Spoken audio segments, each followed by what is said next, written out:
Community medicine.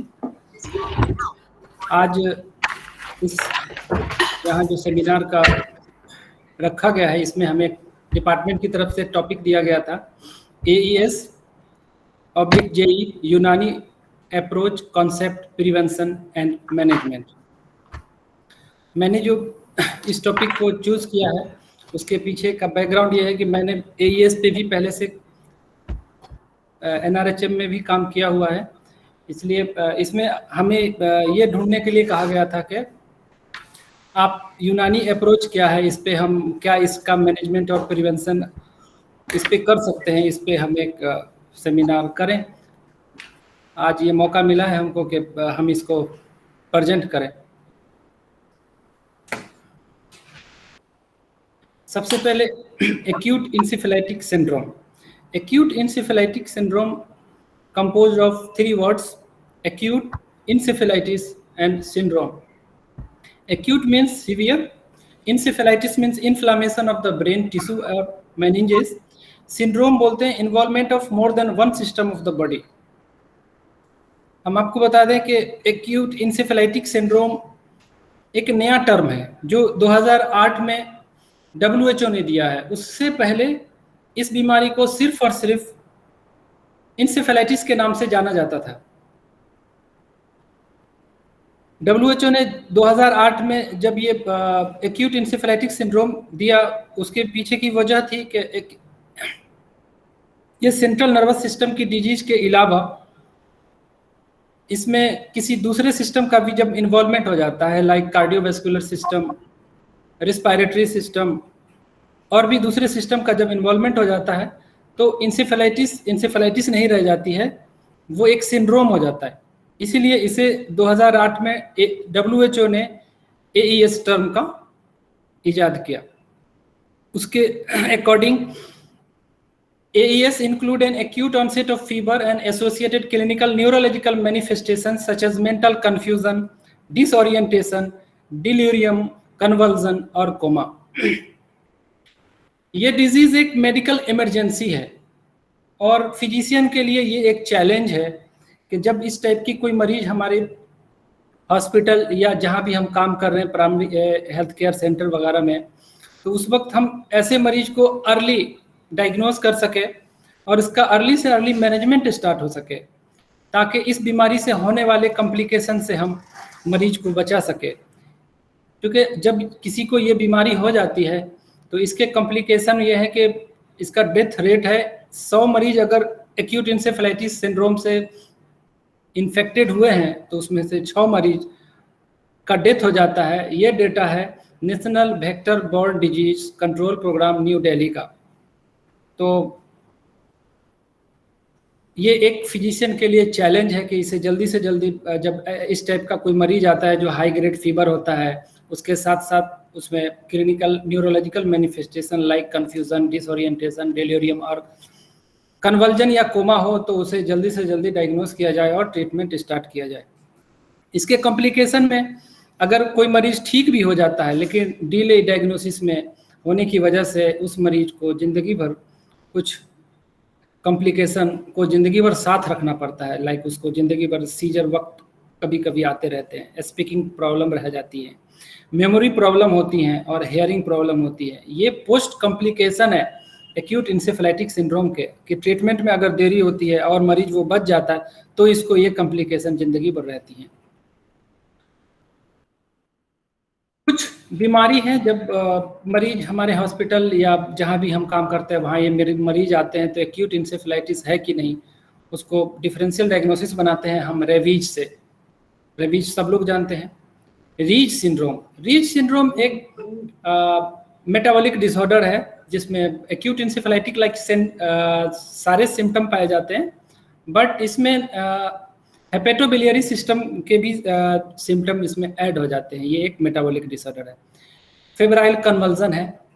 Meningitis में viral meningitis, bacterial meningitis, fungal meningitis, tubercular meningitis, encephalitis, ये सारे disease ऐसे हैं जो एक्यूट इंसेफेलाइटिस सिंड्रोम्स लाइक दिखाई देते हैं जब मरीज हमारे पास आते हैं। तो डिफरेंशियल डायग्नोसिस बहुत इंपॉर्टेंट है हमारे लिए। भारत में जितने भी एक्यूट इंसेफेलाइटिस सिंड्रोम के मरीज आते हैं उसमें मोस्ट कॉमन काउज है जो एक वायरस है जो इस बीमारी के वजह बताए गए हैं, वो है जापानीज इंसेफेलाइटिस। इसलिए जब हमें ये टॉपिक दिया गया था तो उस वक्त लिखा गया था AES/JE, क्योंकि मोस्ट कॉमन काउज जो है वो जापानीज इंसेफेलाइटिस वायरस है। जापानीज इंसेफेलाइटिस वायरस के बारे में हम आपको डिटेल बताएंगे जब इसके इम्यूनाइजेशन पॉइंट को जब हम टच करेंगे। तो भारत में कुछ आउटब्रेक हुए हैं इस बीमारी के, एक्यूट इंसेफेलाइटिस के, भारत के डिफरेंट रीजन में, लेकिन वो जापानीज इंसेफेलाइटिस वायरस की वजह से नहीं हुए। अलग अलग रीजन में अलग अलग काउज थे। जैसे आप जाएंगे चमकी बुखार बिहार में मुजफ्फरपुर के आसपास, या गोरखपुर उत्तर प्रदेश में चमकी बुखार, यही एक्यूट इंसेफेलाइटिक सिंड्रोम है। लीची फीवर 2019 आउटब्रेक, मैं इसके बारे में भी डिटेल से अभी आगे बताने वाला हूँ। चंदीपुरा वायरस, चंदीपुरा एक गांव है महाराष्ट्र का जहां 2003 में 329 बच्चे एक्यूट इंसेफेलाइटिक सिंड्रोम टाइप के लक्षण उसमें सिम्टम पाए गए। गुजरात में 2004 में राइबो वायरस के अटैक से भी एक्यूट इंसेफेलाइटिक सिंड्रोम हुआ। मैं जो अभी आउटब्रेक बता रहा हूँ, आउटब्रेक वो नन जापानीज इंसेफेलाइटिस वायरस है, उसके जो बहुत पॉपुलर हुए, बहुत ज़्यादा, बहुत से छोटे स्पेस में ये एपिडेमिक बन के बहुत सारे बच्चों को अपने जान से जो है सो हाथ धोना पड़ा। वो आउटब्रेक मैं आपके सामने हिस्ट्री के तौर पे बताना चाह रहा हूँ। 1975 से 99 तक यही जानते रहे लोग कि इंसेफेलाइटिस जो है वो जापानीज इंसेफेलाइटिस के वजह से होते हैं, जो हमने इसमें कोट किया है, जापानीज इंसेफेलाइटिस 1975 टू 1999। निफा वायरस, निफा वायरस के नाम से आप देखे होंगे, अभी नेट पे आपको एक फिल्म भी दिख जाएगी। ये केरला में आउटब्रेक हुआ, इसमें भी इसका सही डेटा नहीं है, तकरीबन 30 या 35 के आसपास बच्चों ने अपनी जान इसमें गंवाई है निफा वायरस से। तो निफा वायरस भी एक्यूट इंसेफेलाइटिस काउज करती है। इंटेरो वायरस भी जो है वो एक्यूट इंसेफेलाइटिक सिंड्रोम इससे होता है। ये एम्स पटना की एक स्टडी है। इल्यूरू आउटब्रेक, इल्यूरू एक जगह है आंध्र प्रदेश में जहां 2020 की ये जो है वो हिस्ट्री है 2020 की, जहां 614 बच्चे एक्यूट इंसेफेलाइटिक सिंड्रोम से बच्चे में पाया गया। लेकिन इसमें सबसे अच्छा ये रहा कि यहाँ सिर्फ एक ही बच्चे की मौत हुई। फिर NEERI, national environmental engineering research institute Nagpur Maharashtra की कुछ टीम और एम्स न्यू दिल्ली की टीम इस पे इल्यूरू आउटब्रेक पे काम करने के बाद ये पता किया कि ये जो आउटब्रेक हुआ 2020 में इल्यूरू में, ये किसी पैथोजेंस की वजह से नहीं था, किसी बैक्टीरिया, वायरस या प्रोटोजोआ वगैरह से नहीं था। ये कंटामिनेटेड ऑफ वाटर, पेस्टिसाइड्स का कंटामिनेशन हो गया था वहाँ के वाटर सप्लाई में, उसकी वजह से भी जो है आउटब्रेक हुए। ये सब बहुत पॉपुलर आउटब्रेक्स हैं जो आप नेट पे चाहें सर्च करके देख सकते हैं।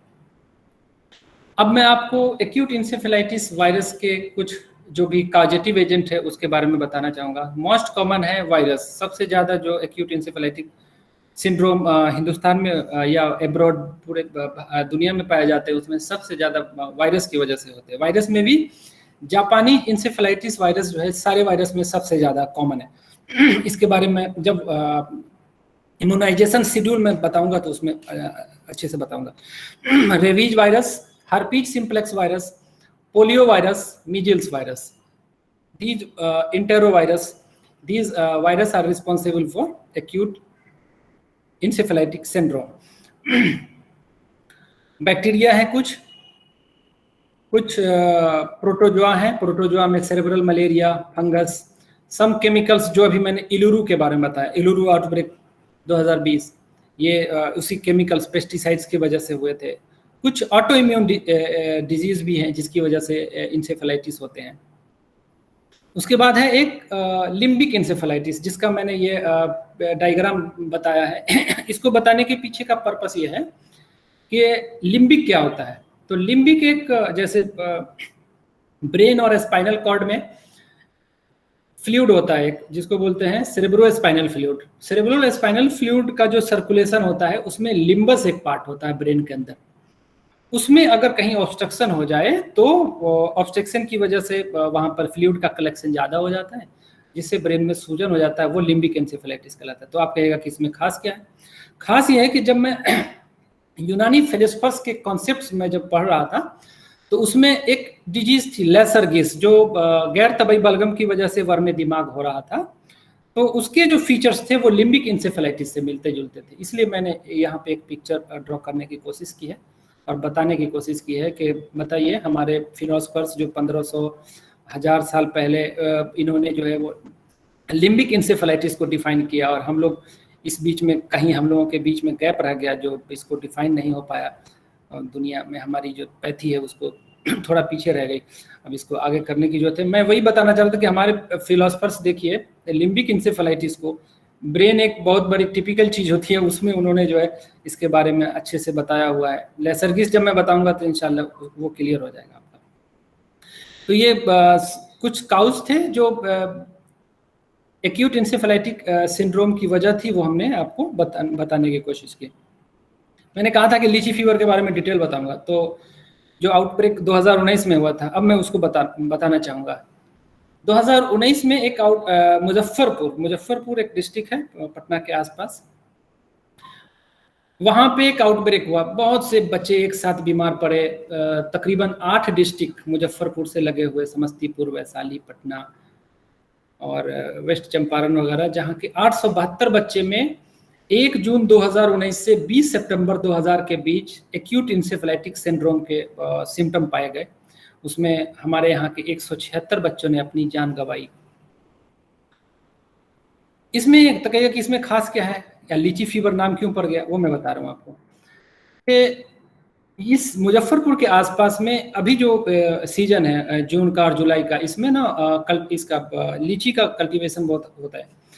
तो कहते हैं कि जो माल न्यूट्रेंट बच्चे होते हैं, माल न्यूट्रेंट बच्चे भूखे पेट में सुबह में अगर ह्यूज अमाउंट में, ज़्यादा तादाद में अगर अनराइप लीची फ्रूट खाते हैं तो उन बच्चों को हाइपोग्लाइसीमिया हो जाता है। इसकी वजह है इसके अंदर 2 केमिकल्स का पाया जाना, 2 टॉक्सिन्स का। एक टॉक्सिन्स को बोलते हैं हाइपोग्लाइसिन ए, दूसरी टॉक्सिन होती है MCPG, methylene cyclopropyl glycine. These 2 toxins are responsible for the hypoglycemia। तो कहेगा कि हाइपोग्लाइसीमिया से डेथ कैसे हो गई? डेथ हाइपोग्लाइसीमिया की वजह से नहीं होती है, क्योंकि ये एरिया हम लोगों का जो है वो एंडेमिक है, एपिडेमिक है। किसके लिए? इंसेफेलाइटिस के लिए। तो कहते हैं कि पिग जो है वो प्राइमरी होस्ट होता है जापानीज इंसेफेलाइटिस वायरस का।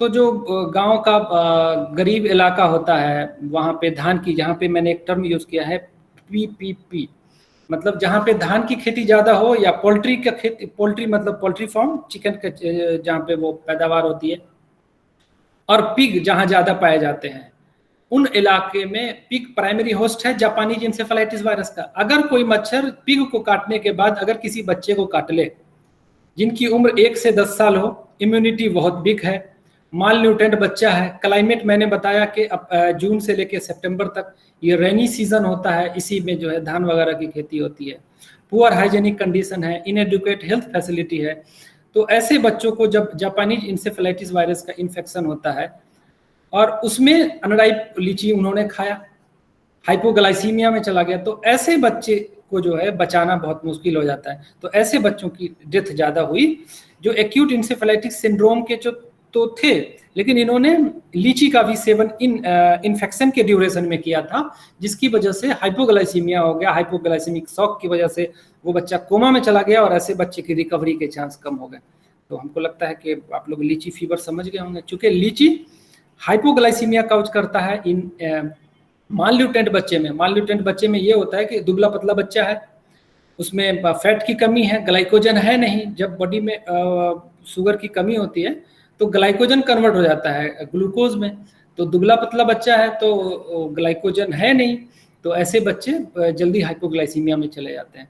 तो lychee is not cause AES, but AES का जो एग्रीवेटिंग फैक्टर है उसमें लीची का रोल है, इसीलिए मुजफ्फरपुर के आसपास इसे लीची फीवर कहते हैं या चमकी बुखार बोलते हैं। आपको गोरखपुर के आसपास भी एक्यूट इंसेफेलाइटिस सिंड्रोम को चमकी बुखार के नाम से जाना जाता है। हमको लगता है डिफाइन आप लोग समझ गए होंगे अच्छे से। इसकी वजह सबसे पहले लीची फीवर कह लीजिए या फिर एक्यूट इंसेफेलाइटिस सिंड्रोम मुजफ्फरपुर में सबसे पहला केस 1995 में आया। 143 बच्चों ने 2013 में अपनी जान गंवाई, 355 बच्चे 2014 में। कहने का चेन से मुराद ये है कि 1995 से आज तक हर साल एक्यूट इंसेफेलाइटिस सिंड्रोम के बच्चे Muzaffarpur medical college, Shri Krishna memorial medical college में मिलते हैं। कम और वेस हर साल बच्चे मिलते हैं और उनकी जान जो है वो एक्यूट इंसेफेलाइटिस सिंड्रोम की वजह से जाती है।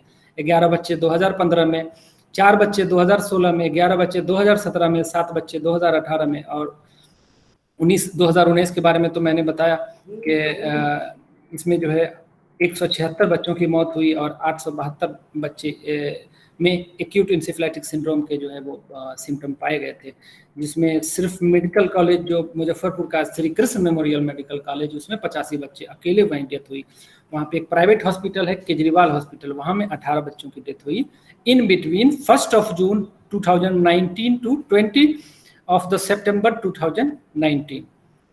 20 और 21 का डेटा मेरे पास नहीं है, लेकिन केस तो हुए हैं पिछले साल, चूँकि मैं पिछले साल एक PHC से मैं जुड़ा हूँ, वहाँ पे नोडल ऑफिसर भी रहा हूँ, तो मुझे पता है पिछले साल भी, लेकिन एग्जैक्ट डेटा नहीं है जो मैंने इस पर नहीं डाला 20 का, और 21 सेशन तो अभी चल ही रहे हैं। अब जो हमें इस सेमिनार में जो कहा गया था कि आप एक्यूट इंसेफेलाइटिस सिंड्रोम में यूनानी फिलोसफर्स के कॉन्सेप्ट और उसके मैनेजमेंट पर आपको रोशनी डालना है, वो हम अब स्टार्ट करने जा रहे हैं। तो पहले ये समझना है कि एक्यूट इंसेफेलाइटिस सिंड्रोम टर्म का इजाद 2008 में WHO ने किया। तो जाहिर है कि हमारे जितनी भी टेक्स्ट हैं यूनानी की, उसमें कहीं पर भी एक्यूट इंसेफेलाइटिस सिंड्रोम नाम से कोई भी डिजीज़ नहीं मिलता है। लेकिन जब हम सरसाम के चैप्टर को पढ़ते हैं, सरसाम, उसमें वर्मे दिमाग के नाम से जो है हमें जो है कुछ लिटरेचर्स मिले हैं, जो हम इसमें जो है उसका जिक्र करेंगे। वर्मे दिमाग और सरसाम। सरसाम एक फारसी टर्म है। According to Rabban Tabari, it is composed of 2 words, head and साम। हेड मीन्स, सर मीन्स हेड और साम means disease. According to Ibn Sina, it composed of 2 word, सर और साम। सर मतलब हेड, साम मतलब इन्फ्लामेशन ऑफ ब्रेन टिश्यू। उसके अलावा अबू सुहैल मसीही की किताब साहिब कामिल में इन्होंने वर्मे दिमाग के बारे में तस्करा किया है। यूनानी फिलोसफर्स ने अपनी अपनी किताबों में जो वजूहात बताए हैं वर्मे दिमाग के, अब उसको हम आज के टर्म में यूज़ करें तो एक्यूट इंसेफेलाइटिस सिंड्रोम के बारे में, तो बताया है कि ट्रॉमा की वजह से हो सकता है। कुछ बुखार है जैसे pneumonia, typhoid, acute arthritis, gout, tubercular abscess, chronic renal inflammation, इन बीमारी के अवारिजात के तौर पे भी वर्मे दिमाग हुआ करता है। तादिया, इन्फेक्शन ऑफ ब्लड की वजह से, और कुछ उन्होंने कहा कि अनओन इटियोलॉजी है जिसकी वजह से जो है वो एक्यूट इंसेफेलाइटिस सिंड्रोम हुआ करती है। उन्होंने खिल्त के बुनियाद पे, खिल्त के टेम्परामेंट के बुनियाद पे इन्होंने 2 भागों में जो है वर्मे दिमाग को बांटा है। एक है हाद और एक है मुजमिन। हाद में उन्होंने दम की वजह से होने वाले वर्मे दिमाग को फिरानोटिस कहते हैं। सफरा की वजह से होने वाले वर्मे दिमाग को फिरानोटिस खालिस कहते हैं, और बलगम की वजह से होने वाले वर्मे दिमाग को लैसरगेश कहते हैं। अब है phrenitis, inflammation of brain tissue by गैर तबई ब्लड। इसके सिम्टम हैं लगातार, मरीज जो आते हैं इसके, वो लगातार बुखार रहता है, इसमें 102 103 डिग्री बुखार लगातार। मरीज का सर इसमें भारी होता है, मरीज कहेगा कि मेरा सर भारी है। इसके चेहरे का रंग लाल होता है, आंखों में भी सुर्खी पाई जाती है, सर में बहुत शदीद दर्द होता है। पेशेंट को देखने पे लगेगा कि मरीज हंस रहा है। इसके जुबान का एग्जामिनेशन करने पर कोटेड टंग, जुबान की रंगत लाल, और नब्ज इसमें अजीम मिलता है। आंखों से लगातार आंसू बहते रहते हैं। इन मरीजों को, फिरानोटिस के मरीज को रोशनी से तकलीफ होती है। कभी कभी नाक से बिना किसी वजह खून बहता रहता है। उल्टी और नौजिया जैसी महसूस होती है। यूनानी फिलोसफर्स ने फिरानोटिस का इलाज बताया है कि चूंकि ये दम की वजह से होता है, दम की वजह से होने वाले वर्मे दिमाग को फिरानोटिस कहते हैं। तो दम के गलबा को कम करने के लिए, वेनिसेक्शन करने के लिए कहा है उन्होंने। 3 दिन तक रगे कैफाल का, सिफेलिक वेन का वेनिसेक्शन करते हैं। इस ऐसे मरीज को तलैयन कराते हैं शरबत आलू बुखारा से, जिसमें इमली और तोरंजबीन मिला हो। हुकना कराते हैं ऐसे हुकना से जिसमें अमलताज हो। लखलखा कराते हैं, लखलखा कहते हैं सूंघने की दवा, इसमें आबे किसनीस, रोगन गुल, संदल सफ़ेद 3 मासा और गिले अरमनी 2 तोला, खश 3 मासा, इन सबों को एक शीशी में रख के मरीज को सूंघने के लिए कहते हैं, वो लखलखा कहलाता है। तबरीदे रात, सर में ठंडक पहुंचाने के लिए पहले सर के बाल को रिमूव कर दिया जाता है, उसमें 2 तोला गुलाब और 2 तोला सिरका को एक कपड़े में भिगोकर चंदिया बोलते हैं इंटीरियर फॉन्टेनेल पे रखने के लिए। खाने में सिर्फ और सिर्फ माउस सईड़ देते हैं। और पानी पीने के लिए ऐसे मरीज को, चूंकि ये हार रतब है, मतलब इसमें गर्मी ज़्यादा लगती है, प्यास ज़्यादा लगती है, तो मरीज को इसमें पानी बहुत ज़्यादा जरूरत पड़ती है। तो लौबे बहदाना 2 मासा, सीरे उन्नाब 4 मासा, सीरे तुख में कद्दू 3 मासा, सीरे मगजे कद्दू 3 मासा, अर्के बेदे मुश्क 3 मासा, अर्के गुलाब 3 तोला, शरबत नीलोफर में 2 तोला मिक्स करके ऐसे मरीज को वक्फा देते रहते हैं मसरूफ के तौर पे। और मुस्हिल कराते हैं ऐसे मुस्हिल से जिसमें इमली 2 तोला, तोरंजबीन 4 तोला, शरबत वर्द मुकश्शर 4 तोला और अर्के गाँव जुबा में मिला के मरीज को देते हैं। और जब ये मरीज ठीक हो जाता है तो उस वक्त तो दिमाग की बहुत कमजोरी हो जाती है, तो मुकव्वी दिमाग उसके बाद देते हैं। उसके तौर पे खमीरे गाँव जुबा अंबरी 5 मासा और खमीरा आबे रेशम उन्नाव 5 मासा के तौर पे इस्तेमाल कराते हैं। अब दूसरी किस्म जो यूनानी फिलोसफर्स ने बयान की है वो है जो सफरा की वजह से होता है, फिरानतुस खालिश सफरा की वजह से होने वाले गैर तबई सफरा की वजह से होने वाले वर्म दिमाग को फिरानतुस खालिश कहते हैं। इसके सिम्टम्स हैं मरीज को लगातार बुखार, हेडेक, नब्ज इसमें सड़ी होता है। इसमें मरीज का सर जो है वो हौला होता है। फिरानतुस में सर भारी था, इसमें सर हौला है। और इसमें आँख और नाक के आसपास का एरिया ड्राई हो जाता है। जुबान और फेस की रंगत जर्द होती है। पेशेंट रेस्टलेस होता है। इसमें मरीज जो है वो एक करवट कभी नहीं लेटता है, तुरंत इस करवट अपनी बॉडी को हमेशा बदलता रहता है पोस्चर। पेशेंट रेस्टलेस होता है। नौजिया वोमिटिंग होती है मरीज को। ऐसे मरीज को बहुत इरिटेट हो जाता है, नींद की कमी हो जाती है, बिहेवियर चेंज आ जाता है, भूलने की आदत हो जाती है, मेंटल प्रॉब्लम में कॉन्स्टिपेशन भी आ जाते हैं और यहाँ तक के मरीज कोमा में भी चला जाता है। ऐसे मरीज के इलाज के लिए हमारे यूनानी फिलोसफर्स ने सबसे पहले माउल फवाका देने के लिए कहा है। तबरीद तरतीब के लिए सर पे जो है सिरका और रोगन का एप्लीकेशन करने के लिए क्या है, नतूल बोलते हैं निथारने को।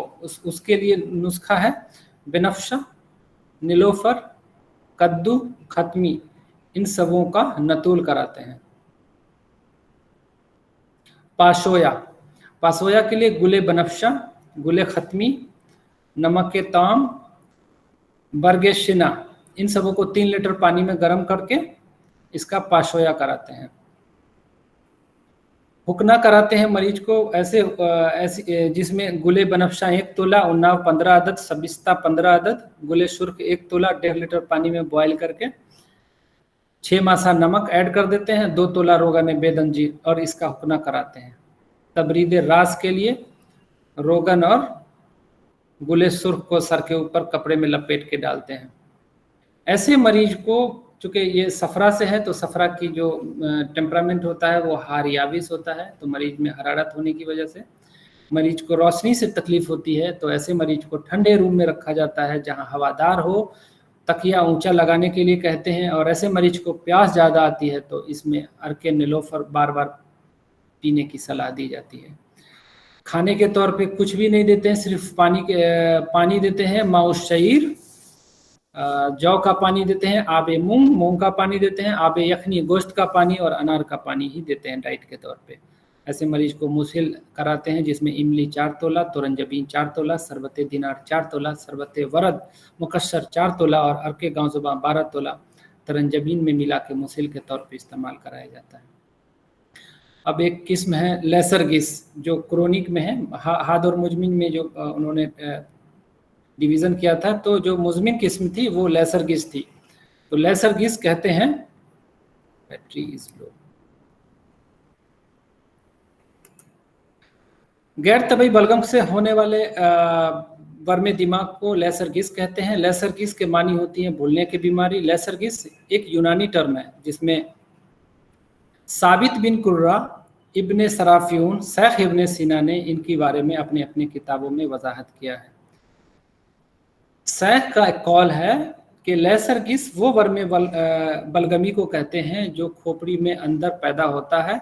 ये वर्म आम तौर से दिमाग के मजारी रास्तों में हुआ करता है, न कि दिमागी पर्दों मीन्स मेनिंजेस, दिमाग के बतून, इंटरमेनेंजियल स्पेस और खास दिमाग, इन सबों में नहीं होता है। शेख का कॉल है कि ये एक ऐसा वर्म दिमाग है जिसमें मजारी, जो मैंने लिम्बिक इंसेफेलाइटिस के बारे में कहा है, ये शेख का कॉल है। वही मैंने कहा था कि हमारे कदीम अतिब्बाओं ने लिम्बिक इंसेफेलाइटिस के बारे में आज से 1500 साल पहले ही बता दिए। इसके अलामात हैं कंटिन्यूअस फीवर, इसमें मरीज को जवाइयाँ बहुत ज़्यादा आती हैं, अक्ल बहुत गुम हो जाता है। ये अफ्रीकन रीजन में बहुत कॉमन है। इसमें मरीज बहुत बुरी तरह सोता है, लास्ट में लिम्फेडिनोपैथी हो जाता है, तसन्नु जाते हैं, उल्टियाँ आती हैं, पलक और जुबान की हरकत गुम हो जाती है। और ऐसे मरीज का जो ट्रीटमेंट है उसमें सिर्फ खाने के तौर पे मूंग का पानी और मूंग की खिचड़ी देते हैं। हुक्ना कराते हैं जिसमें बीखे करफ्स, बीखे किब्र, बीखे बादियान और पुदीना, बीखे इज़खर और से हुक्ना कराते हैं। मुंजिज बलगम के लिए गुले बनफशा 7 मासा, मवेज़ मुनक्का 9 दाना, बीखे कासनी 7 मासा, गाँव जुबां 5 मासा, तुख में खत्मी 5 मासा, इन सबों को 7 दिन तक इससे मुंजिज कराते हैं। फिर 3 दिन मुसहिल कराते हैं। मुसहिल का नुस्खा है बरगे सेना 7 मासा, मगज़े खयार 4 मासा, तमर हिंदी 4 तोला, जंजबील 5 तोला, सिरे खस्त 4 तोला, मगजे बादाम सिरी 5 दाना। इनसे 3 से 4 दिन मुसहिल कराते हैं और 1 दिन मुसहिल कराते हैं हब्बे अयारज से। तकमीद, और एक और इस जो लेसरगिस होता है इसमें एक स्पेशल टाइप का प्रोसीजर मरीज में कराया जाता है तकमीद और तस्कीन के लिए। उसमें है कि मूंग की जो रोटी होती है बहुत मोटी ऐसी पकाई जाती है जो एक तरफ तवे पे सिकी होती है, दूसरी तरफ कच्ची होती है। कच्चे वाले हिस्से को सर के ऊपर मरीज के डालते हैं और जब वो ठंडा हो जाता है तो बार बार बदलते रहते हैं। जहाँ ये मुमकिन न हो वहाँ मुर्ग या कबूतर, जिंदा मुर्ग या कबूतर के पेट को चाह करके मरीज के सर के ऊपर बांधते हैं ताकि मरीज को तकमीद और तस्कीन हो। जब मर्ज ठीक हो जाता है तो मकवियात के तौर पर मरीज को कुश्ते अफसुल हदीद 2 बरंज और कुश्ते मरजान जौहर वाला 2 बरंज दवा उल मुस्क 1.5 मासा के साथ सुबह और शाम देते हैं। एक और किस्म यूनानी फिलोसफर्स ने अपनी किताबों में तस्करा किया है, वो सरसाम सौदाबी है। ये गैर तबई सौदा की वजह से होता है। अलामा समरकंदी की किताब असबाब व अलामात में इसका तस्करा मिलता है। इसके अलामात हैं, पेशेंट इसमें बहुत बहकी बहकी बातें करता है, डर और खौफ में रहता है, मर्जी हमेशा रोता भी रहता है, हलक खुश्क होता है, आंखें खुली और गैर मुतहरिक होती है, हर वक्त हल्का बुखार रहता है, हल्का दर्द सर हमेशा रहता है, नब्ज इसमें सगीर व सुल्ब और मुख्तलिफ होती है। मरीज की हालत में हर चौथे दिन जो है वो तगय्युर पाई जाती है। ये इसकी स्पेसिफिक कैरेक्टर है। ऐसे मरीज का ट्रीटमेंट जो यूनानी अतिब्बा ने बताया है, मुंजिस के तौर पे जो शानदा हलेला, गाँव जुबां, बिनफ्शा और बरगे बादियान और तुरंजबीन का से मुंजिस कराते हैं। मुंजिज सौदा है ये। फिर उसके बाद मुसहिल सौदा के तौर पे हलेला काबली, अफ्तीम्यून, सेना, बदरुंजबोया, गाँव जुबां, बिस्फाइज, मवीज़ मुनक्का और रोगन बादाम से इसका मुशिल कराते हैं। मुंजिज 7 से 10 दिन और मुसिल 3 से 4 दिन दिया जाता है। हुक्ना कराते हैं जिसमें बादरुन जवाया होता है। नतूल कराते हैं, उसमें गुले शुर्ख, नाखूना, बरगे खार खशक होता है इसमें। उसके बाद गर्म पानी से मरीज के सर को भी की मालिश करते हैं, रोगन गर्म करके सर की मालिश करते हैं। जमात करते हैं, उसमें मगजे तुख में कद्दू और मगजे तुख में तुरंजबीन होता है, सर के ऊपर जमात कराते हैं। और खाने के तौर पे सिर्फ और सिर्फ माउस सहीर पिलाया जाता है मरीज को। ये रहे कुछ यूनानी कॉन्सेप्ट्स जो एईएस से रिलेटेड थे और उसके मैनेजमेंट जो हमने तस्करा किया है। इसके बाद अब हमें एक और पॉइंट्स रह जाते हैं कि हम मॉडर्न कॉन्सेप्ट भी एईएस के बारे में बताएं और उसका इलाज बताएं। Modern concept of management in AES. जब एईएस का मरीज हमारे पास फर्स्ट टाइम आता है तो सब, चूंकि आमतौर से ये 1 से 10 साल के बच्चे हुआ करते हैं, हाई ग्रेड फीवर लेके आते हैं, कन्वर्जन साथ में होता है, तो ऐसे मरीज में 8-10 पॉइंट्स हैं जो मॉडर्न पेडिट्रिशियन या जो भी डॉक्टर पीएचसी लेवल पे या जहाँ भी होते हैं उनके जहन में होता है कि एयरवेज और ब्रीथिंग उस मरीज का सबसे पहले ठीक किया जाए, सर्कुलेशन ठीक है कि नहीं, कन्वर्जन जो मरीज को आ रहे हैं उसका कन्वर्जन की दवा दें, टेम्परेचर को ठीक करें, इलेक्ट्रोलाइट बैलेंस करें, जनरल मैनेजमेंट है, स्पेसिफिक ट्रीटमेंट है, इन्वेस्टिगेशन कराते हैं। और ऐसे मरीज को नोटिफाइबल डिजीज है, ये सरकार को इन्फॉर्म भी करते हैं और जो मरीज बच जाते हैं उसका रिहेबिलिटेशन कराते हैं। तो सबसे पहले आपके पास मरीज आया पीएचसी लेवल पे, तो 2 सिम्टम तो आपको आमतौर से दिखेंगे, फीवर और कन्वर्जन। फीवर के लिए आप नॉर्मल टेप वाटर से उसको नहला सकते हैं, स्पॉन्जिंग कर सकते हैं, पैरासीटामोल दे सकते हैं। कन्वर्जन के लिए एंटी कन्वर्जेंट दवा दे देंगे और साथ साथ आप डेंजर साइन भी खोजेंगे उस मरीज में, जैसे lethargy, unconsciousness. Conversion may be associate with other finding, that is paralysis तो नहीं हो रहा, हाथ पैर सुन तो नहीं हो रहे, हेपेटोमेगेली तो नहीं हो रही है ऐसे मरीज को। अगर ऐसे डेंजर साइन मिलते हैं तो हम बुखार का इलाज करके एंटी कन्वर्जेंट देके इस मरीज को फर्स्ट रेफरल पॉइंट पे भेज देते हैं। फर्स्ट रेफरल पॉइंट बोलते हैं डिस्ट्रिक्ट लेवल के हॉस्पिटल को, हम वहाँ भेज देते हैं। अब उनका काम है उस मरीज का डिहाइड्रेशन मेंटेन करना, ऑक्सीजन वगैरह देना, कैथेटराइज करना, मैनिटॉल देना, पैरासीटामोल देना। मैनिटॉल देते हैं इंट्राक्रेनियल प्रेशर कम करने के लिए। फिर उनको भी डेंजर साइन चेक करना है कि क्या इतना फ्लूइड देने के बाद भी क्या मरीज का हाइपरटेंशन है, जो हाइपोटेंशन है वो मेंटेन है, बीपी मेंटेन है। पल्स ऑक्सीमीटर से देखेंगे कि पल्स और बीपी ठीक है कि नहीं, ऑक्सीजन सिचुएशन ठीक है कि नहीं, साइनोसिस वगैरह तो नहीं है। अगर फर्दर ऐसे डेंजर साइन मिलते हैं तो फिर हम इसको हायर सेंटर भेजते हैं, जिसको बोलते हैं टर्शियरी सेंटर। टर्शियरी सेंटर होता है आमतौर से मेडिकल कॉलेज। तो एईएस मैनेजमेंट में कुछ पॉइंट्स थे जो हमने आपको बताए। ऐसे मरीज को सोने के लिए ये पोजीशन बताया गया है, इससे ब्रीदिंग बहुत अच्छे से रहती है। उसके बाद और इस कंडीशन के एक बेनिफिट्स है कि अगर मरीज को उल्टी वगैरह होता है तो एस्पिरेट नहीं करता, मतलब लंग्स में जो गैस्ट्रिक प्रोडक्ट है वो लंग्स में नहीं जाते हैं। उसके बाद मरीज का जो है सो एयरबेस ट्रीटमेंट करते हैं कि किसी भी तरीके से सांस सही ले रहा है, नहीं ले रहा है तो ऑक्सीजन का इंतजाम करके ऑक्सीजन देते हैं। मैनेजमेंट ऑफ कन्वर्जन, अब बुखार हमने ठीक कर दिया पैरासीटामोल दे करके, बुखार के बाद रिहाइड्रेट भी कर दिया हमने, अब कन्वर्जन भी ठीक करना है। तो कन्वर्जन के लिए anti convergent medicine phenobarbitone, phenytoin या वेल्पोरेट, ये 3 मेडिसिन मोस्ट कॉमन है।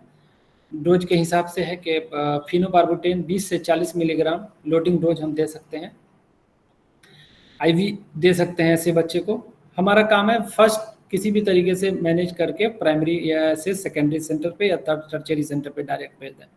एंटी कन्वर्जेंट में फिनोबार्बिटॉन, फिनेटोइन, सोडियम वेल्पोरेट, डाइजीपाम, लोराजीपाम, मिडाजोलाम और पाराल्डिहाइड 11%, ये सब एंटी कन्वर्जेंट मेडिसिन है।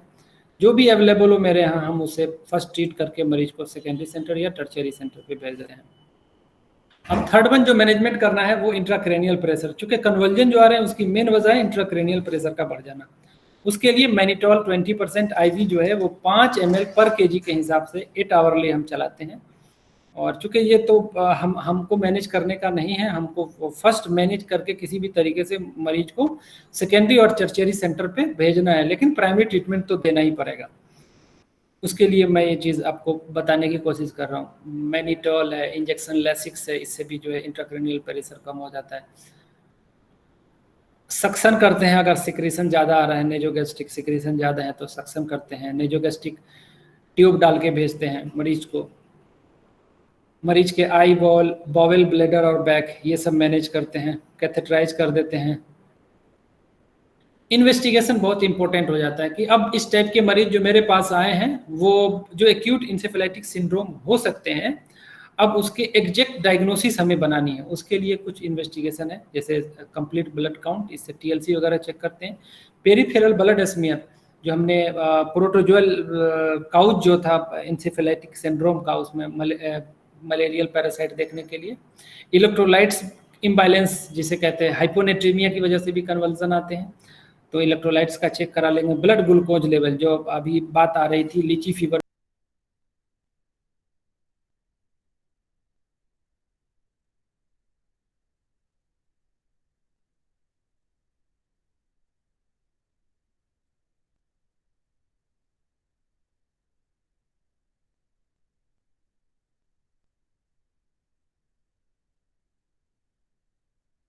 आवाज नहीं आ रही है।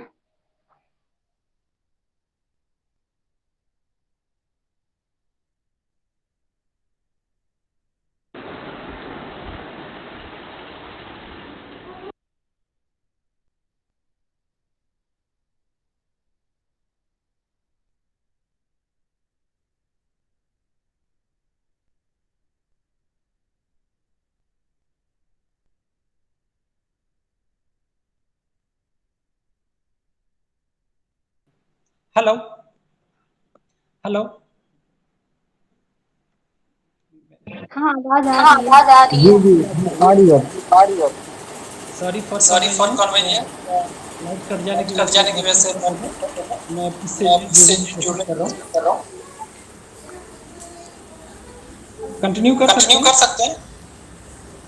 कंटिन्यू करें, आप कंटिन्यू कंटिन्यू करें, आप कंटिन्यू करें।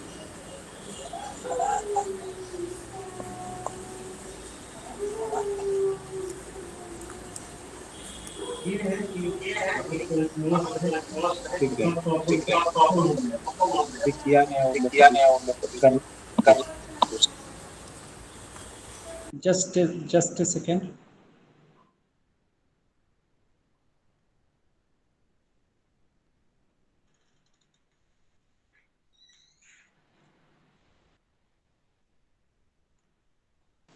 पहले लकी सर आते हैं।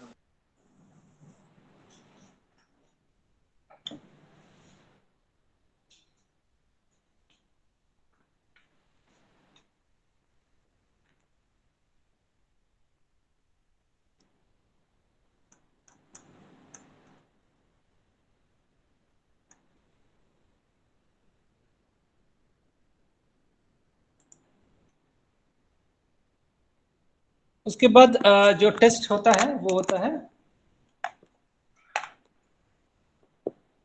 CSF कलेक्शन लेना। CSF कलेक्शन की वजह होती है कि हमें ये पता करना होता है,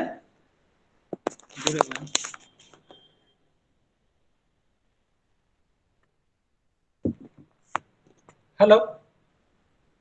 ठीक है इमरान, आवाज आ रही, कंटिन्यू करो सबको। हाँ sir, sorry for convenience. Blood test कराते हैं, उसमें खास करके ब्लड शुगर जरूर कराते हैं सबसे पहले, ये देखने के लिए कि हाइपोग्लाइसीमिया तो नहीं हो गया, क्योंकि जब बच्चा हाइपोग्लाइसीमिया में जाता है तो उसे बचाने के चांसेस बहुत कम हो जाते हैं। स्लाइड नहीं दिख रही है, स्लाइड नहीं आ रही। स्लाइड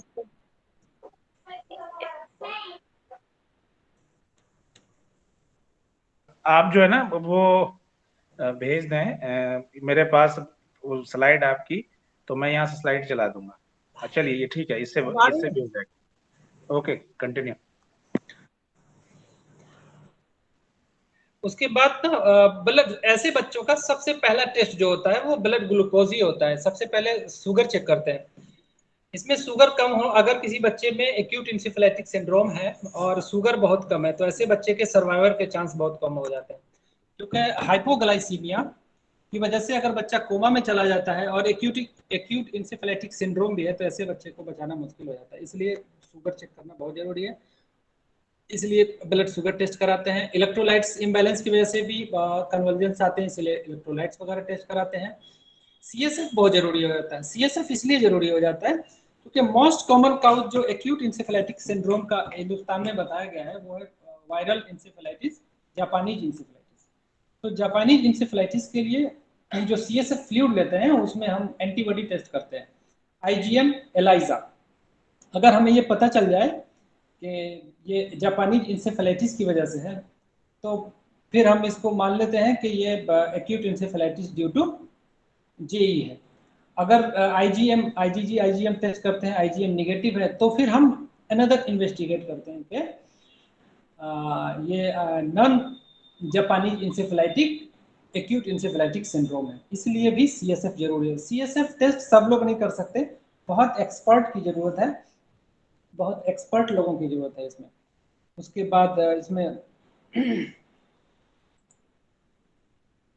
LFT कराते हैं, KFT कराते हैं, ब्लड कल्चर कराते हैं, CT स्कैन, MRI, इको कराते हैं।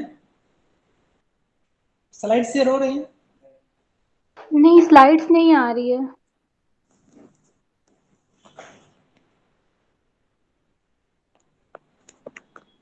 अब आ रही है? हाँ, अब शो हो रही है। ओके। उसके बाद जो CSF टेस्ट करते हैं वो बहुत टेस्ट करने के बाद हमें इसको ट्रांसपोर्ट करना भी, चूंकि इसका इसकी जो इन्वेस्टिगेशन है वो हर जगह नहीं होती है, उसको ट्रांसपोर्ट करने के लिए टेम्परेचर मेंटेन करना पड़ता है 4 से 5 डिग्री टेम्परेचर पे, और उसे 4 से 5 दिन के अंदर वैसी जगह भेजते हैं, वायरोलॉजी लैब, जहाँ पे इसका टेस्ट होता है। LFT, KFT, blood culture, x-ray, ultrasound, CT, MRI, echo वगैरह कराते हैं ताकि एक्यूट इंसेफेलाइटिक सिंड्रोम कंफर्म करने के लिए कि CNS तो इसमें इन्वॉल्व है, उसके अलावा बॉडी के दूसरे सिस्टम तो इन्वॉल्व नहीं है। LFT लीवर के लिए, KFT किडनी के लिए, blood culture for another pathogens के लिए। उसके बाद जो नेक्स्ट हम इन्वेस्टिगेशन कराते हैं, CSF के बारे में बता दिया, बहुत इंपॉर्टेंट है जापानीज इंसेफेलाइटिस को कंफर्म करने के लिए। उसके बाद जो नेक्स्ट इसको जांच है सारा इन्वेस्टिगेट करने के लिए, बहुत केयर करके, बहुत केयरेबल होता है CSF का कलेक्शन।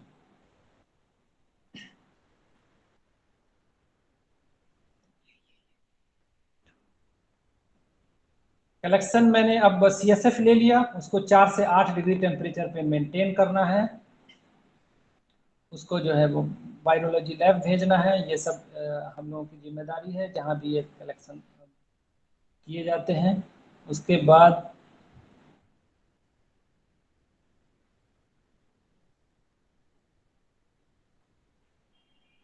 PCR टेस्ट कराते हैं। PCR, you know, everybody know that PCR polymerase chain reaction. अभी आप लोग जब कोरोना का जांच करा रहे होंगे तो उसमें बोला जाता है RT-PCR, वो होता है reverse transcriptase polymerase chain reaction, और इसमें कराते हैं पॉलीमरेज चेन रिएक्शन। ये वायरस, कौन से वायरस किस ग्रुप से हैं उसको पता करने के लिए PCR टेस्ट कराते हैं। और अगर ये जापानीज इंसेफेलाइटिस वायरस, अगर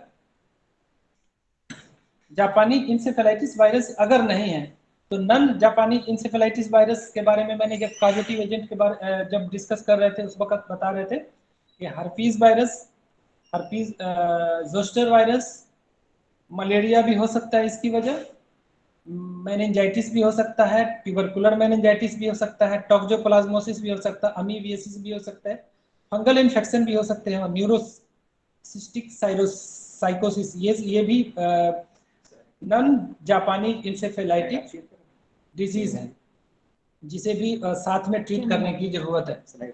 हर्पीज है तो एक एसाइक्लोविर देते हैं, जोस्टर वेरिसोला है तो भी एसाइक्लोविर दे, मलेरिया होगा तो कुनेन चलाते हैं, मेनिंजाइटिस है तो एम्पीसिलिन ग्रुप का एंटीबायोटिक देते हैं। एक्सक्यूज मी, स्लाइड शो नहीं हो रहा है। वो मोबाइल का जो स्क्रीन है आपका ना वो लॉक हो जा रहा है, जिसकी वजह स्लाइड नहीं दिख रही, तो उसको आगे पीछे करते रहेंगे थोड़ा।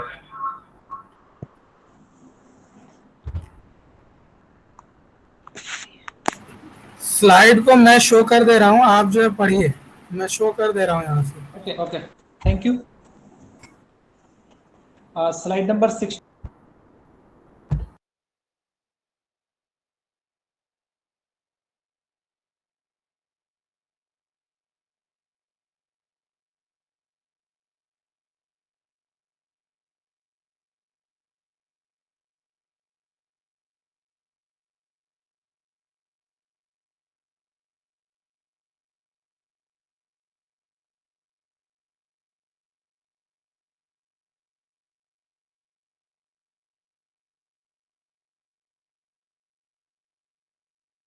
आवाज नहीं आ रही है।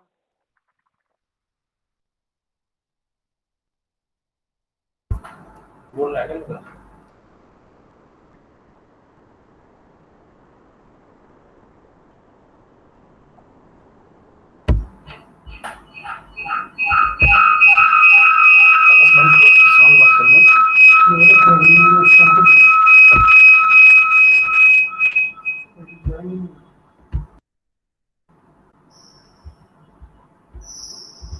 इसको सब नहीं है।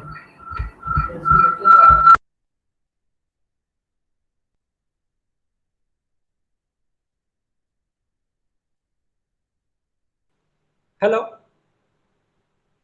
हेलो, हाँ आवाज आ रही है, कंटिन्यू करिए। आवाज नहीं। Thank you. मैं जब पहले काउच डिफाइन कर रहा था तो उस वक्त बता रहे थे कि Japanese encephalitis virus most common है, लेकिन उसके अलावा भी नॉन जापानीज इंसेफेलाइटिक काउज हैं जिसकी वजह से एक्यूट इंसेफेलाइटिक सिंड्रोम होते हैं। उसकी लिस्ट में मैं बता रहा था कि हर्पीज है, जोस्टर वेरिसेला है, मलेरिया है, मेनिंजाइटिस, पायोजेनिक मेनिंजाइटिस है, ट्यूबरकुलर मेनिंजाइटिस है, टोक्सोप्लाज्मोसिस है। ये सब जो मैं सीएसएफ का एग्जामिनेशन के लिए भेजा, वहाँ पे आईजीएम निगेटिव आ गया। इट मीन्स जापानीज इंसेफेलाइटिक वायरस की वजह से ये इन्फेक्शन नहीं है। तो नन जापानीज इंसेफेलाइटिक सिंड्रोम जो है उसकी ये वजूहत हम बता रहे थे, उसके ड्रग ऑफ चॉइस बता रहे थे आपको। अमीबियासिस में metronidazole is the drug of choice. Fungal infection में इमेट्रिक fluconazole is the drug of choice. Neurocysticercosis में albendazole is the drug of choice. जो चीज़ मैंने अभी इन्वेस्टिगेशन से रिलेटेड बताई थी उसको डायग्राम से हम ऐसे शो कर सकते हैं। The slide number is 64। इसमें पहले सीएसएफ लेते हैं और आईजीएम टेस्ट करते हैं। अगर पॉजिटिव होता है तो हम उसको कहते हैं एईएस, और निगेटिव होता है तो नन एईएस, नन जेईएस, मतलब जापानीज इंसेफेलाइटिस की वजह से नहीं होने वाले acute encephalitic syndrome. Supportive treatment हम साथ में देते रहेंगे स्पेसिफिक ट्रीटमेंट के साथ साथ। उसके बाद टर्शियरी सेंटर पे हम भेज सकते हैं मरीज को जब ऑक्सीजन सैचुरेशन उसका 65 ml से भी बहुत कम है। टर्शियरी सेंटर जो होता है एक्यूट इंसेफेलाइटिक सिंड्रोम का, वो कोई ना कोई मेडिकल कॉलेज ही होता है आसपास में। जो जिस डिस्ट्रिक्ट से जो भी मेडिकल कॉलेज उससे नज़दीक है वहाँ हम उसको मरीज को भेज सकते हैं, जहाँ उसका शॉक में जो भी है हायर सेंटर आईसीयू मैनेज होगा। ये एक फॉर्म है जो हम आपको बताना चाहते हैं। एक्यूट इंसेफेलाइटिक सिंड्रोम एक नोटिफाइबल डिजीज है। अगर इस टाइप के कोई भी मरीज मिलते हैं तो इस फॉर्म में भर के हम सरकार को इन्फॉर्म करते हैं, इसलिए मैंने ये स्लाइड बताने की कोशिश की है। अब है जो हमारा जो सबसे, हम पीएसएम डिपार्टमेंट से हैं, पीएसएम से हम पीजी कर रहे हैं, तो मेरा सबसे रिस्पॉन्सिबिलिटी यहाँ पे बढ़ जाती है कि ऐसे डिजीज को कंट्रोल करने में हमारा भी कुछ रोल हो।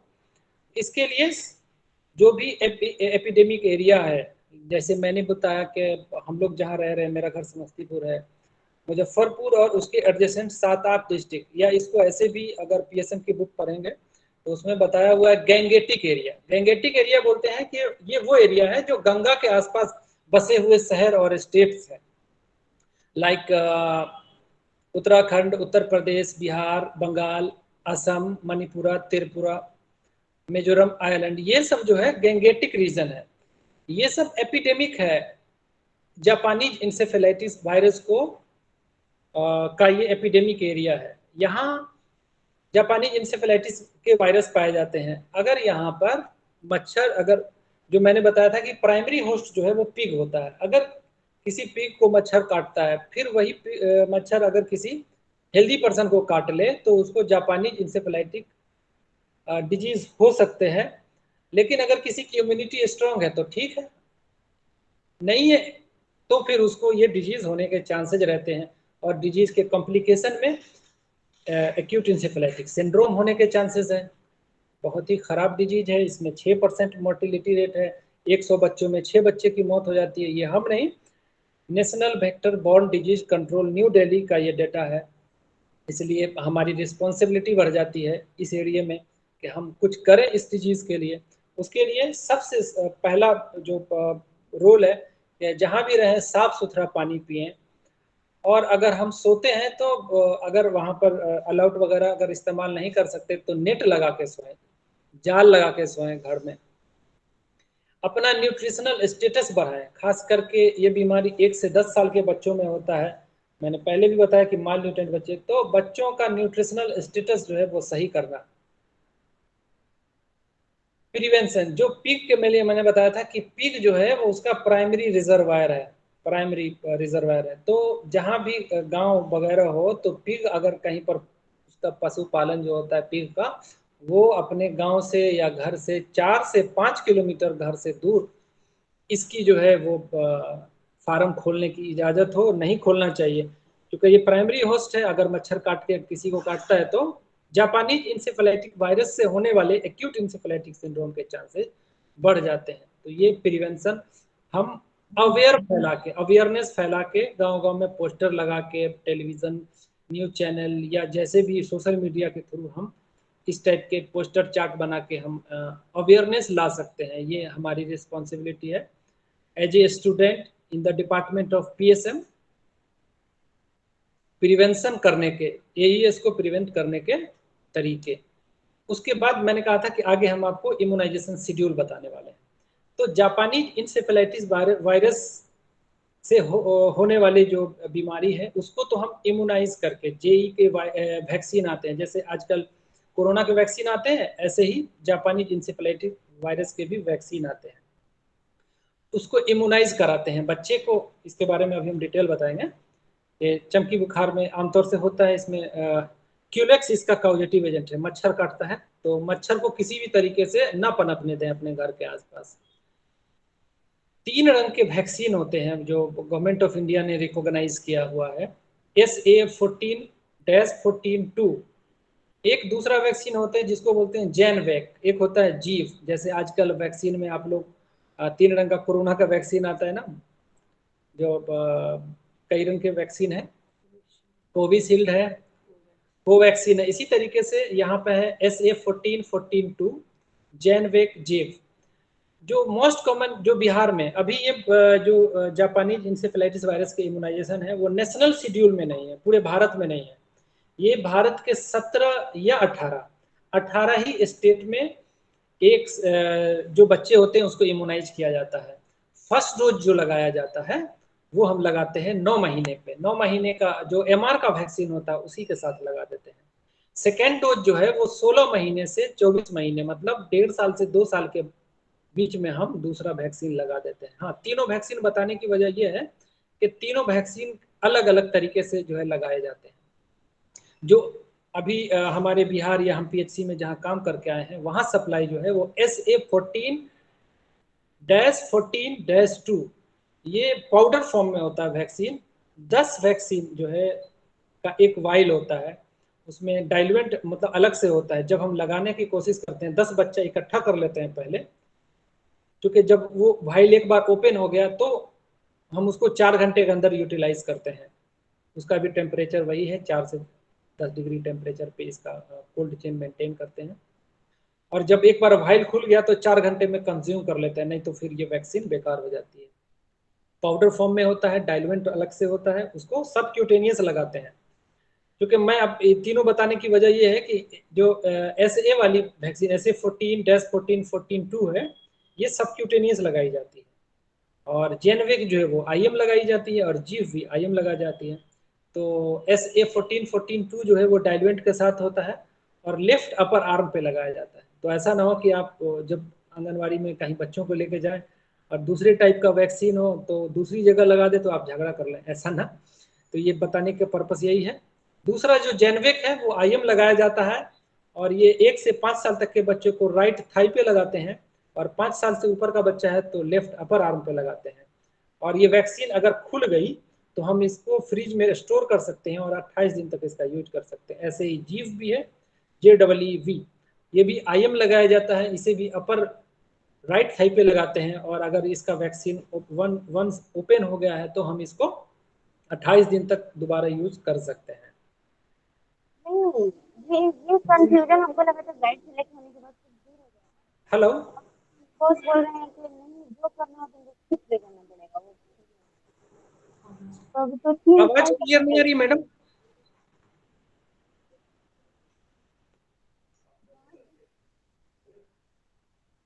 मेरा टॉपिक कंटिन्यू करें, कोई है जो डिस्टर्ब हो रहा है।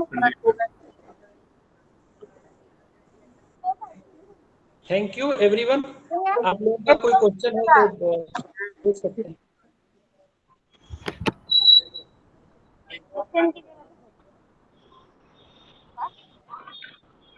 अस्सलाम वालेकुम डॉक्टर इमरान।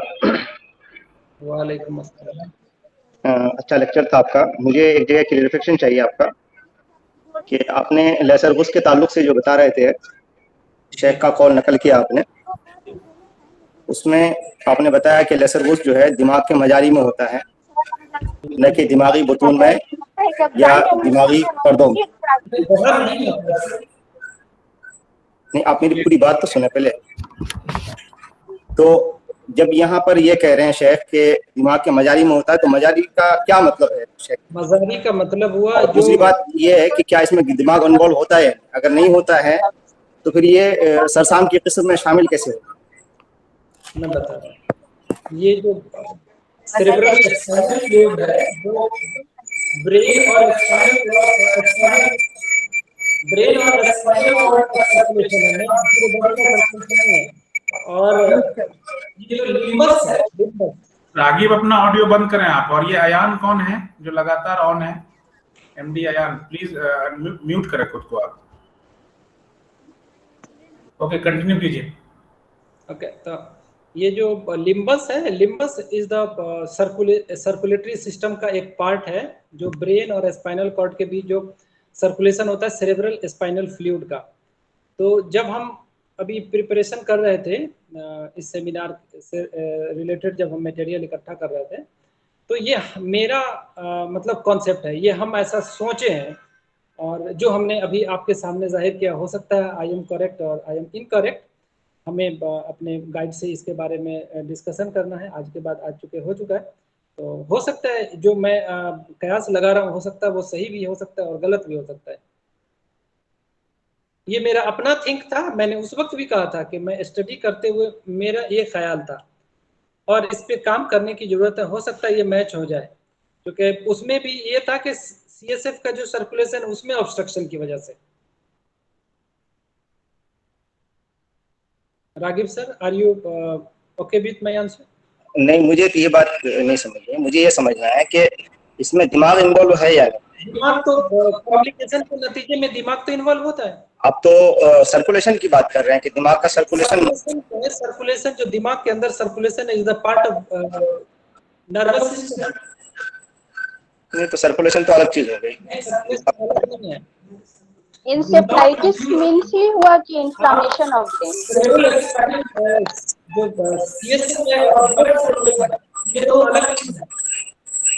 एक मिनट रागिब, जब आप सवाल पूछ लें तो अपने आप को म्यूट करें। एक ही जगह से दो अगर ऑन होगा तो आवाज गूंजती है। एक कंप्लीट कर लें उसके बाद। चलिए इमरान बताएं आप। सीएसएफ एक अलग सर्कुलेशन सिस्टम है जो सिर्फ दिमाग, जो ब्रेन और स्पाइनल कॉर्ड के बीच सर्कुलेट होता है। इसका बॉडी के कार्डियोवैस्कुलर सिस्टम से कोई ताल्लुक नहीं है। ये भी न्यूट्रिशनल सर्कुलेशन है। CSF is also responsible for the nutrition, provide the nutrition to the brain tissue. अच्छा, एक मिनट, फिलहाल इमरान से जो सवाल खत्म हो जाता है उसके बाद हमारे पास कुछ ऐसे पार्टिसिपेंट्स भी हैं जिन्होंने फील्ड में काम किया, उनसे भी हम खुद जो उन्होंने इस तरह के पेशेंट्स देखे हैं उनके रिलेटेड उनसे हम सवाल लेंगे। तो और कोई सवाल है तो आप लोग कर लें। डॉक्टर इमरान है अभी। इमरान, अगर आपने इस तरह के पेशेंट को देखा है तो एक तो आपने जो प्रेजेंटेशन में मॉडर्न का ट्रीटमेंट का मॉड्यूल्स बताया जो मैनेजमेंट है, आपने बहुत सारे पेशेंट देखे होंगे इस तरह से, तो उसमें क्या ऑन फील्ड किस तरह के मैनेजमेंट उस पे इस्तेमाल में आते हैं और क्या उसकी एफिकेसी होती है, इस पे थोड़ा बताएं। मॉडर्न मैनेजमेंट में ऐसे मरीज सबसे पहले जो मरीज आते हैं, तो हम लोगों का जो सेक्टर था वो प्राइमरी हेल्थ केयर CHC पे थे। तो 3 मैनेजमेंट का हम लोगों को जो ट्रेनिंग हुआ था उसमें कहा गया था ऐसे मरीज को सबसे पहले आप फीवर कम करने के लिए आप जो भी उपाय कर सकते हैं करें। फीवर कम करें, चाहे उसे नहला दें, स्पॉन्जिंग कर दें, एंटीपायरेटिक मेडिसिन दें। देन अगर आपके यहाँ अवेलेबल है तो एंटी एपिलेप्टिक मेडिसिन दें। ऑक्सीजन का सैचुरेशन कम हो रहा है तो ऑक्सीजन लगाएं। और सबसे पहले ऐसे मरीज का जैसे टेम्परेचर चेक करते हैं तो साथ साथ शुगर भी चेक कर लें, क्योंकि मोस्ट कॉमन जो जिस एपिडेमिक एरिया में हम काम कर चुके हैं वहां पर जो बच्चे इन्फेक्ट हो रहे हैं, एक्यूट इंसेफेलाइटिक सिंड्रोम के आ रहे हैं, उसमें हाइपोग्लाइसीमिया देखा गया था। तो कहते थे कि शुगर हम लोगों के पास ग्लूकोज का डब्बा दिया गया था कि आप उसको किसी भी तरीके से जो है वो ग्लूकोज उसको दे दें, उसके बाद then refer to the higher centre. हमारा काम था कि attend the patient, give the primary treatment and send to the higher centre. Okay, अच्छा, कुछ इस तरह के जो पेपर आए जिसमें लीची को ब्लेम किया गया है, इवन के जो फिलीपींस में कहीं एक और जगह और वियतनाम में भी देखा गया है कि लीची की वजह से इस तरह के प्रेजेंटेशन देखे गए। आप लोग जब फील्ड में काम कर रहे थे वहां पे, तो इसको लेके क्या बिलीव था डॉक्टर्स का कि लीची किस तरह से करस्पॉन्ड अपना पार्ट इसमें अदा कर रहा है? हाँ सर, मैं बता रहा हूँ। इसमें ऐसा था कि लीची का रोल ये था, देखिए एक्यूट इंसेफेलाइटिक सिंड्रोम लीची की वजह से डायरेक्ट नहीं हो रहा। एक्यूट जो इंसेफेलाइटिस हो रहा है उस केस को ये एग्रीवेट कर रहा है। और मैंने कहा कि इंसेफेलाइटिस का जो मोस्ट कॉमन काउज है वो JE है, जापानीज इंसेफेलाइटिस वायरस। और अगर कोई बच्चा जापानीज इंसेफेलाइटिस वायरस के कांटेक्ट में आया है और उसके साथ साथ उसने कच्चा लीची खाया है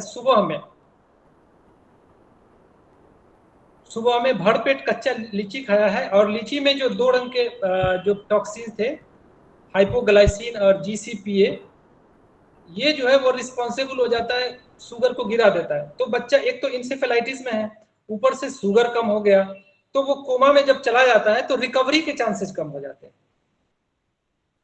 अच्छा, इस टाइप का सिम्टम्स जो है इसका मिलता है ज्यादातर 2-3 बजे मिलता है सिम्टम्स बच्चे में, हाइपोग्लाइसीमिया का।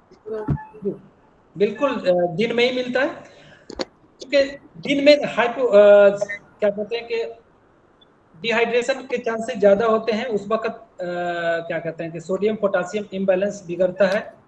दोपहर में लोग उस वक्त भूखे प्यासे भी रहते हैं, और ह्यूमिड जो क्या कहते हैं इन्वायरमेंट में ह्यूमिडिटी ज्यादा होता है।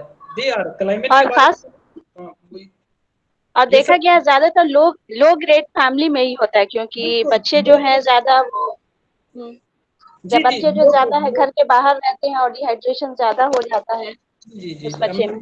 लो ग्रेड में के जो बच्चे होते हैं वो माल न्यूट्रेंट होते हैं। माल न्यूट्रेंट बच्चे जो होते हैं उनके बॉडी में ग्लाइकोजन होता नहीं है। जब हाइपोग्लाइसीमिया होता है तो ग्लाइकोजन सबसे पहले कन्वर्ट होता है ग्लूकोज में। तो लो लाइन का जो बच्चा होता है, माल न्यूट्रेंट होता है, उसके बॉडी में तो ग्लाइकोजन है नहीं, तो ग्लाइकोजन नहीं है तो ग्लूकोज में कन्वर्ट नहीं होगा। तो बिल्कुल सही बात है जो आप कह रही हैं कि लो लाइन बच्चे जो होते हैं, जो गरीब गुरबा होते हैं, माल न्यूट्रेंट बच्चे होते हैं, उसी को सबसे ज्यादा एक्यूट इंसेफेलाइटिक सिंड्रोम होता है। सिंड्रोम का मतलब है कि वो 2-3 सिस्टम इसमें इन्वॉल्व हो जाता है। लीची is not direct responsible for the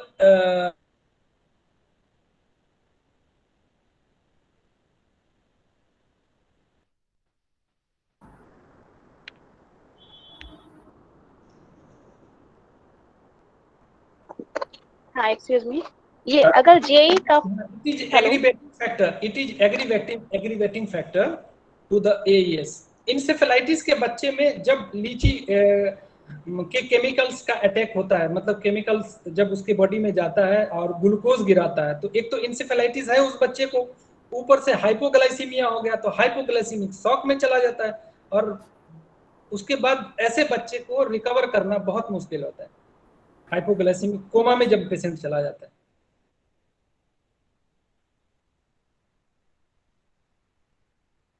okay, एक चीज, डॉक्टर शविस्ता फातिमा भी जुड़ी हुई हमसे, इनका भी एक्सपीरियंस है उस एरिया में काम करने का। आप इससे रिलेटेड कुछ ऐड करना चाहेंगी या कुछ क्रॉस, तो प्लीज गो ऐड। नहीं, हम थोड़ा सा ये डिस्कशन करना चाहते हैं कि जेई का फर्स्ट डोज और सेकंड डोज अगर मिस कर जाता है तो मतलब 2 साल के बाद एक ही डोज क्यों देते हैं? इसमें थोड़ा सा कंफ्यूजन है। क्या एक डोज कवर कर लेता है जेई को? मैं जब इम्यूनाइजेशन शेड्यूल, मैडम आप भी फील्ड में काम कर चुके हैं, जो दूसरा जेनविक जो दूसरा वैक्सीन है वो आप 5 साल तक में भी दे सकते हैं अगर आपका मिस हो गया तो। नहीं, जेई का जैसे फर्स्ट डोज सेकंड डोज दोनों छूट गया होता है जी, तो मतलब शेड्यूल में है कि एक ही डोज देना है 2 साल के बाद। अगर बच्चा 2 साल के बाद आया तो एक ही डोज दे सकते हैं। आप एक डोज दें तो बूस्टर डोज के लिए भी कहा गया है, उसके लिए भी गाइडलाइंस हैं। आप बूस्टर डोज दे सकते हैं 1 साल के बाद दीजिए, बूस्टर डोज का गाइडलाइन है।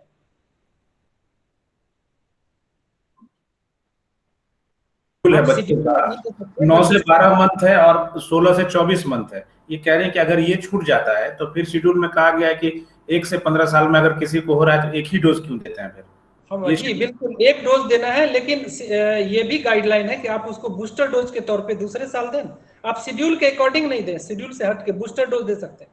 अच्छा, ये वैक्सीन लेकिन गवर्नमेंट में WHO का जो मतलब गवर्नमेंट बिहार में जो इम्यूनाइजेशन है उसमें एक ही डोज देने को बोलता है। यस, शेड्यूल में एक ही, शेड्यूल में एक है, लेकिन आप बच्चे को बूस्ट करने के लिए बूस्टर डोज दे सकते हैं, ऐसा गाइडलाइन है। हाँ, तो वो प्राइवेट से दे सकते हैं, लेकिन ये प्राइवेट में जो सेकंड ये है डोज का है वो 16 मंथ से देता है। डीपीटी में जो है डीपीटी का जो बूस्टर डोज लगता है उसके साथ लगा देते हैं सेकेंड डोज। हम लोगों को तो यही बताया गया था, डीपीटी अच्छा, के बूस्टर डोज के साथ। डॉक्टर इमरान, चूंकि ये लाइव एटेन्यूएटेड वैक्सीन है, इससे तो इत्तेफाक करते हैं आप? ये लाइव एटेन्यूएटेड है ये? जी सर। तो इसमें बूस्टर का है कोई चांस कि बूस्टर इसमें दिया जाना लाइव एटेन्यूएटेड का? बूस्टर के लिए सर गाइडलाइन है सर बूस्टर देने का। बूस्टर का गाइडलाइन है इसमें? मेरे ख्याल से तो फर्स्ट और सेकंड डोज के बाद बूस्टर नहीं देते हैं इसमें। फर्स्ट सेकंड डोज की बात नहीं हो रही है। आपका क्वेश्चन था कि अगर ये दोनों मिस नहीं, हो गया मतलब वो मिस कर गया तो भी बूस्टर का हम देखे नहीं है, पता नहीं, हो सकता है कंफ्यूज हो हम भी। इन जनरल लाइव एटेन्यूएटेड में बूस्टर अवॉइड करते हैं। डोजिंग बार बार होती है, जैसे पोलियो में आप देखे होंगे कि खैर जब आ गया IPP उसमें भी, लेकिन बूस्टर नहीं देते हैं। हाँ, ये है कि 12 से 14, 9 से 12 और उसके बाद 16 से 24 मंथ में जो शेड्यूल में, उसके बाद अगर ये छूट जा रहा है या उसके बाद बच्चों को हो रहा है या लग रहा है कि उस एरिया के एंडेमिक एरिया में है, तो आप 1 से 15 साल के जो अर्ली एडल्ट बच्चे हैं उसको आप एक डोज दे सकते हैं। ये करेक्ट कीजिएगा अगर आप लोग शेड्यूल रहे फील्ड में तो, है ना? आपकी बात से हम मुत्तफिक करते हैं सर। इम्यूनाइजेशन ऑफिसर के साथ जो डिस्ट्रिक्ट DIO होते हैं सर, हमारे एरिया में भी 2-3 बच्चों की मौत हुई थी। एक का मुजफ्फरपुर मेडिकल कॉलेज में और एक का जो है वो DMCH में। तो DIO आए थे तो उन्होंने कहा कि ऐसे बच्चों को बूस्टर के तौर पे दिया जा सकता है। तो मैं फील्ड का एक्सपीरियंस था जो मैंने आपसे कहा, वो हो सकता है उनका पर्सनल एक्सपीरियंस रहा हो या पर्सनल ओपिनियन रहा हो जो हमने आपके सामने रखा। सर आवाज नहीं आ रही है। को तो हम बाद में समअप करेंगे, लेकिन यूनानी जो अपने तदाबीर और जो कोरिलेशन बहुत अच्छे से आपने इकट्ठा किया, अगर आप समअप करके एक चीज पूछी जाए कि ये जो बच्चों के अंदर AES हो रहा है, इंसेफ्लाइटिस खास के मुजफ्फरपुर वाला, तो वो क्या मिजाज उस वहां पर डिजीज की, आप जो है वो इनोनिमसली एक बात आप क्या कहना चाहेंगे, किस मिजाज की डिजीज है? किस मिजाज के? मिजाज कौन सा है उसको, कैसे किस तरह से हम लेंगे उसको, उसका प्रेजेंटेशन? ठीक है, ठीक है। क्योंकि ये क्या कहते हैं सर, 1 से 10 या 15 साल के बच्चों में कॉमन है, तो मिजाज के हिसाब से लिया जाए तो हार रतब या हार याबिस?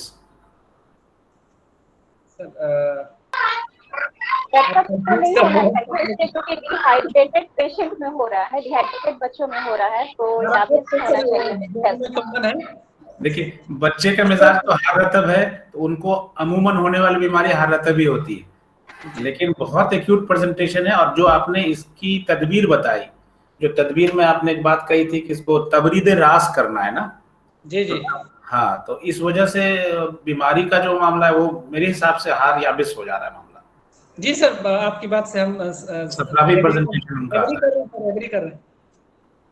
अच्छा खैर, कोई सवाल और मैडम, आप कुछ इसमें और जोड़ना चाहेंगी? कुछ इस तरह के प्रेजेंटेशन आपने देखे, आपका क्या असेसमेंट रहा? एक बड़ी अच्छी बात जो इन्होंने करी कि डे और रात का वेरिएशन का इसमें बड़ा मामला है कि ज्यादातर केसेस दिन में आते हैं, और कुछ लोग इसको कोरिलेट करना चाहे कि डे आवर में बच्चे जाके वो जो माल नरिश्ड है, क्योंकि दो बड़ी चीज इसमें है, एक तो माल नरिशमेंट और दूसरा होता है अनहाइजीनिक सिटी जो है उसकी, यानी पर्सनल जो हाइजीन है उस रोडेंट मतलब डाउन टू अर्थ या फिर रूट कॉज जो बच्चे गरीब एरिया में पाए जाते हैं स्लम्स में। और वो जो लीची है, एक जगह ब्लेम किया गया कि 10 साल पहले 15 साल पहले जो चाइनीज लीची आई है शायद उसका मामला बन रहा हो, लेकिन दो चीज निकल के आई कि माल नरिश्ड बच्चे और जिनकी हाइजीनिक स्टेटस अच्छा नहीं है इनको ज्यादा होता है। और एक जो इन्होंने ऐड किया कि वाकई दिन में ज्यादा इसका मामला माना जाता है।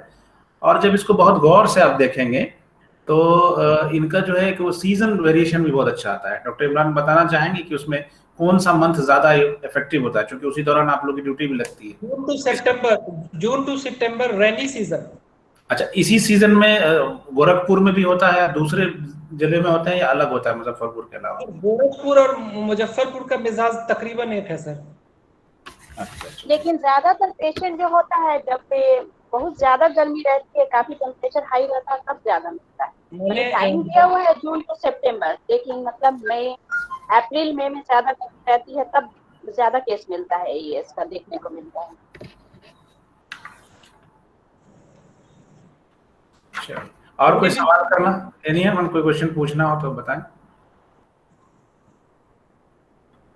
ओके, इमरान बहुत अच्छा प्रेजेंटेशन था, और खैर यूनानी की जो चीज़ें आपने इकट्ठा की उससे पहले मुझे उम्मीद नहीं थी कि आप इतना अच्छा इकट्ठा कर लेंगे, और जो कोरिलेशन आपने किया वो भी बहुत अच्छा था। हालांकि फर्स्ट प्रेजेंटेशन था, लेकिन धीरे धीरे जो मैं चाहता था मैंने देखा कि जिस तरह से दूसरे जो आपके क्लासमेट्स ने दिया, तो जो एफर्ट्स आपका एक साथ सबका आया, तो हर प्रेजेंटेशन कंपैरेटिवली और अच्छा होता चला जा रहा है। ना कि सिर्फ स्लाइड का जो आपका सिलेक्शन है और फिर उसको सही से अरेंज करना, वो भी बहुत अच्छा रहा। और खैर मॉडर्न तो आपके लिए बहुत आसान इसलिए था कि आप तो वहाँ पे जॉब कर रहे थे, आपने इस पेशेंट बहुत करीब से देखा है, और ये टॉपिक आपको देने की वजह भी सिर्फ यही थी कि जितने आसानी से आप इसको करीब से देखा है, तो आपका जो पर्सनल जो उसमें इनपुट्स था वो भी स्लाइड में झलका। दूसरे यूनानी के कोरिलेशन में आपने बड़ी हिम्मत की, सारी चीज़ें रख दी बुकिश से, और फिर आपकी खुद की फहम की उसको जो क्रॉस क्वेश्चन हमने करे उसको आपने बेहतरीन से कोरिलेट किया। बात यही खुल के आई कि बहुत सारे काउजेज हैं, 1 दर्जन के आसपास जो काउज है जिसको कहा जाता है कि ये सारी चीज़ें इसमें वजह बन सकती है। वायरल काउज सब ज़्यादा है, कहीं कहीं बैक्टीरियल उनका भी काउज कहा गया है। यूनानी अप्रोच बहुत आसान इसलिए इसमें बन पड़ता है, और थोड़ी मुश्किल भी इसलिए है कि बच्चे की एज कम होती है, तो जैसे जिक्र आता है फज्द का, तो वो सिर्फ इसलिए नहीं कि बच्चों में जिक्र आया, इस तरह के दिमागी प्रेजेंटेशंस में फज्द का जिक्र आया बहुत अच्छा है, लेकिन यहाँ बच्चों में थोड़ा सा हमारे लिए मुश्किल होगा। हम लोग लखलखा, तबरीद रास, पाशोया, ये सब तो बहुत आसानी से कर सकते हैं इसमें, क्योंकि इसमें और हुकना भी बहुत आसान है। वो इसलिए कि इस तरह के बच्चों के पीडियाट्रिक वार्ड में भी हुकना होता है। आप देखते हैं कि इवन जो बच्चों को कॉन्स्टिपेशन हो जाता है बहुत इजीली वे में उसको इस्तेमाल करते हैं। और कुछ न्यूट्रिशन सप्लीमेंट्स और इम्यून बूस्टर, इस तरह की चीज़ें, वायरल जितनी भी बीमारियां होती हैं वो इम्यूनिटी को बहुत ज़्यादा तोड़ देती है। तो हमारे पास बहुत ऐसी दवाएं हैं जो इम्यून बूस्टर के तौर पे, सप्लीमेंट्स नहीं है ऐसे दवा तो हम ग़िज़ा के तौर पे दे सकते हैं। इवन के सिस्टम वाइज भी अगर सिर्फ हम कैफियत को चेंज कर देते हैं तो वो भी इम्यूनिटी बूस्टर का एक बड़ा वाइड रेंज है हमारे यहाँ, कि कैफियत को सही करके भी इम्यूनिटी पे तादील की तरफ, नॉर्मलसी की तरफ किसी भी अज़ा को हम लाते हैं तो इम्यून बूस्टिंग करता है। तो ना कि सिर्फ ट्रीटमेंट के पहलू से भी हमारे यहाँ दिया है कि जो बारिद रतब दवाएं, ठीक है, या बारिद रतब जो हमारे यहाँ तदाबीर है उसको बहुत अच्छे से कर सकते हैं। खास के अगर प्रेजेंटेशन के हिसाब से जो सफरा अगर हम मानते हैं, क्योंकि जितना एक्यूट प्रेजेंटेशन इसका होता है, तो सफरावी अमराज और दिमाग के अमराज को एक साथ रख के हम इसको अगर ट्रीट करें तो बहुत अच्छे से कर ले जाएंगे। और दिमाग में जब भी बरूदत के अलावा कोई बीमारी होती है, क्योंकि दिमाग का खुद का मिजाज जो है बारिद रतब है, अगर उसमें ज़्यादातर जिस उज़ू का जो मिजाज होता है उसी मिजाज की बीमारी बहुत आसानी से होती है उसको। अगर वो दूसरे मिजाज की बीमारी हो गई, अगर सफरावी हम कह रहे हैं तो ये हार याबिस हो गया, दिमाग का मिजाज होता है बारिद रतब, इसका मतलब कि बहुत दूर तक ट्रेवल कर गया मिजाज आपका, ऐसे भी अतिबा ने इस तरह की बीमारी कहा है कि जिस उजू का जिस उजू का जो मिजाज होता है उसकी बीमारी के अलावा अगर उसके मुखालिफ एकदम मुखालिफ जो है इसके उनकी कैफियत की बीमारी हो जाती है तो उसको ठीक कर पाना बहुत टफ है। और यहाँ देखिए कि कितना दूर चला गया कि हार याबिस हो गया, बारिश का सबसे सीधा उल्टा। तो ऐसी कंडीशन में, और वो भी जो माल नरिश बच्चे हो, कोप अप नहीं कर पाते हो, और उसको ठीक कर पाना तो बहुत टफ वहाँ भी है। हालांकि हमारे यहाँ भी मौके नहीं मिले हैं। प्रोटोकॉल तैयार हुआ है स्टेट आयुष सोसाइटी का, जिसमें से यूनानी दवाएं भी तजवीज़ की गई है, यूनानी जो उसूल इलाज भी तजवीज़ की गई है, इसी तरह से होम्योपैथी और उसके भी तजवीज़ की गई है, आपको आयुर्वेदा की भी है। प्रोटोकॉल ले लीजिएगा आप मुझसे, तो उसमें भी इस तरह की चीज़ें तबरीज़ राज करना है, उसमें हुकना है, और उसमें जो है आपको लखलखा है, या फिर उसको जो है किस तरह से इस हाल के छोटे मोटे नुस्खे जिसमें इमली और तुरंजबीन वगैरह से काम चला सकते हैं, तो उस तरह के छोटे मतलब हल्के जो मुँह से ले वो दिए जाए। बच्चे का एज कम होता है, अगर मुँह से ले पाए नहीं तो फिर हम उसको हुकना दे देंगे। और न्यूट्रिशन सप्लीमेंट की भी बात हुई है, तो ये देने का मतलब सिर्फ ये था कि एक फहम बने इस पे, और लॉन्ग रन में एक प्रोजेक्ट होने वाला है। आयुर्वेदा का लगभग आधा क्लियरेंस उनका हो चुका है, चूंकि उनके यहाँ वो भी थी टीम अपनी खुद की, उनकी जो है एथिकल कमेटी भी थी, तो बहुत आसान था उनके लिए। हमारे यहाँ से अगर कोई इस पे चूज करता है टॉपिक, आप ही या कोई और डिपार्टमेंट भी, तो बहुत ईजिली ओवरवेलमिंगली इसको जो है गवर्नमेंट भी लेगी। मिला जुला के ये बहुत अच्छा था, और इंशाल्लाह हम उम्मीद करते हैं कि नेक्स्ट प्रेजेंटेशन और अच्छा हो। आप लोग इसके बाद भी कोई सवाल बच जाता है तो पूछें। इमरान मुबारकबाद के मुस्तहिक हैं, इन्होंने बहुत अच्छे से तैयार किया। और एक बात हमेशा ध्यान में रखें कि ऐसा नहीं कि आपने मैदान में गए और बोले कि बंदूक तो बहुत अच्छी थी, हमारी गोली घर भूल गए। तो जिनका भी लैपटॉप आप यूज कर रहे थे उनका लैपटॉप फुल चार्ज होना चाहिए था। बीच में आपका लैपटॉप जो है वो साथ छोड़ गया, तो बड़ी बड़ी तोपें होने का कोई फायदा नहीं है, उसके लिए एमुनिशंस होने चाहिए। अगली बार से इसका ख्याल रखें, नहीं तो मेरा ले लिया कीजिए आप लैपटॉप। बहुत अच्छा था। और भी कोई इसमें उस्ताद हैं या फिर कोई स्टूडेंट जुड़े हैं, अपनी बात आखिर में भी रखना चाहते हैं तो रख सकते हैं, अदरवाइज आज का प्रोग्राम इतना ही। कुछ ठीक है।